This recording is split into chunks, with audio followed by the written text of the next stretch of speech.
Oke, baik. Terima kasih, Bapak Ibu. Saya akan mencoba untuk mempresentasikan bahan eh, proposal tesis saya.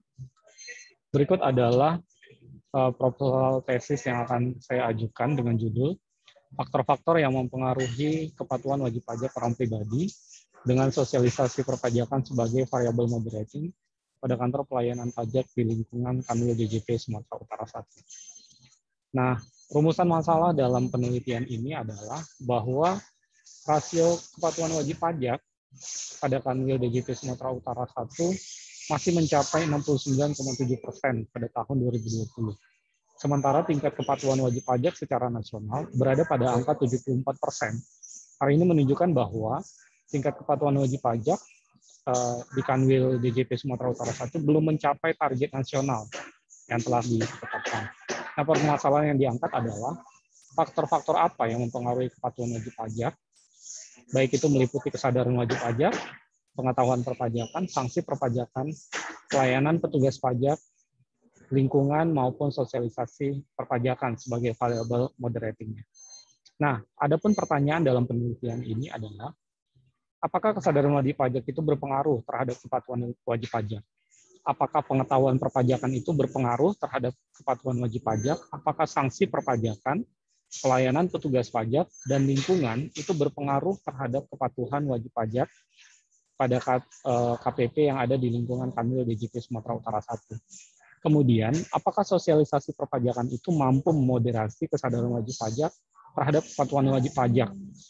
Apakah sosialisasi perpajakan itu mampu memoderasi pengetahuan perpajakan, sanksi perpajakan, pelayanan petugas pajak, dan lingkungan terhadap kepatuhan wajib pajak orang pribadi yang ada di KPP di lingkungan Kanwil DJP Sumatera Utara 1. Adapun manfaat dari penelitian ini diharapkan mampu meningkatkan pemahaman dan wawasan. Hasil penelitian ini dapat diharapkan dapat dijadikan sebagai bahan referensi bagi penelitian selanjutnya. Dan bagi Direktur Jenderal Pajak, khususnya Kanwil DJP Sumatera Utara 1, diharapkan penelitian ini dapat memberikan gambaran dan masukan terkait kepatuhan perpajakan sehingga mampu meningkatkan kepatuhan wajib pajak orang pribadi. Adapun originalitas penelitian ini pada penelitian sebelumnya bahwa variabel kesadaran wajib pajak, pengetahuan, sanksi, dan pelayanan petugas pajak itu merupakan variabel independennya, tetapi dalam penelitian ini saya menambahkan selain kesadaran wajib pajak, pengetahuan, sanksi perpajakan, dan pelayanan petugas pajak, saya juga menambahkan variabel lingkungan di dalamnya. Kemudian variabel dependennya meliputi kesadaran wajib pajak dalam penelitian sebelumnya, namun dalam penelitian ini saya masukkan kepatuhan wajib pajak juga. Dalam penelitian sebelumnya tidak ada variabel moderating, tetapi dalam penelitian ini saya menambahkan variabel moderating yaitu sosialisasi perpajakan.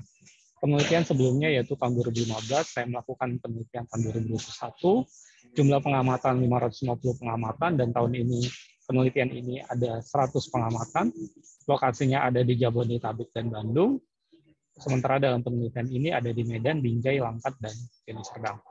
Adapun beberapa definisi operasional dalam penelitian ini dapat kita lihat terkait kepatuhan wajib pajak. Definisi operasionalnya itu kepatuhan wajib pajak orang pribadi dalam memenuhi kewajiban perpajakannya sesuai dengan ketentuan peraturan perpajakan dengan indikator pengukuran variabel. Yang pertama, kepatuhan dalam mendaftarkan diri sebagai wajib pajak, kepatuhan untuk menghitung dan membayar pajak yang terutang, kepatuhan dalam mengisi SPT, dan kepatuhan untuk melaporkan SPT tepat waktu. Skala pengukurannya yaitu interval dari keseluruhan X1, X2, X3, X4, X5, dan variabel moderating yaitu Z, semuanya menggunakan skala pengukur interval.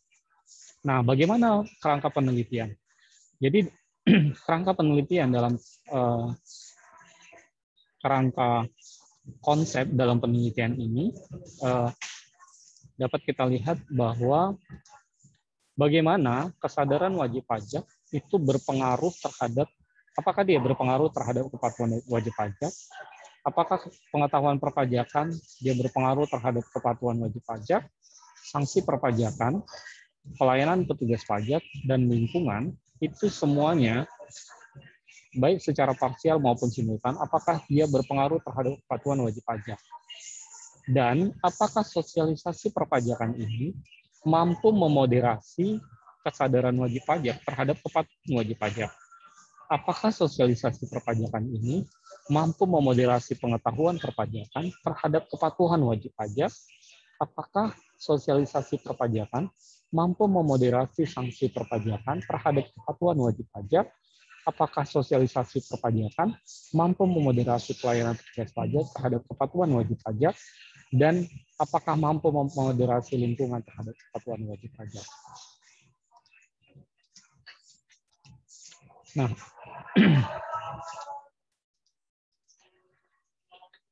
sehingga saya membuat hipotesis dalam penelitian ini, di mana kita mengetahui bahwa hipotesa itu adalah kesimpulan sebelum dilakukannya penelitian. Nah, secara teori dan secara hipotesa, saya mengambil hipotesis bahwa H1, bahwa kesadaran wajib pajak itu berpengaruh terhadap kepatuhan wajib pajak. H2, pengetahuan perpajakan itu juga berpengaruh. Sanksi perpajakan juga berpengaruh. Pelayanan petugas pajak juga berpengaruh. Dan lingkungan perpajakan juga berpengaruh terhadap kepatuhan wajib pajak orang pribadi. Bagaimana dengan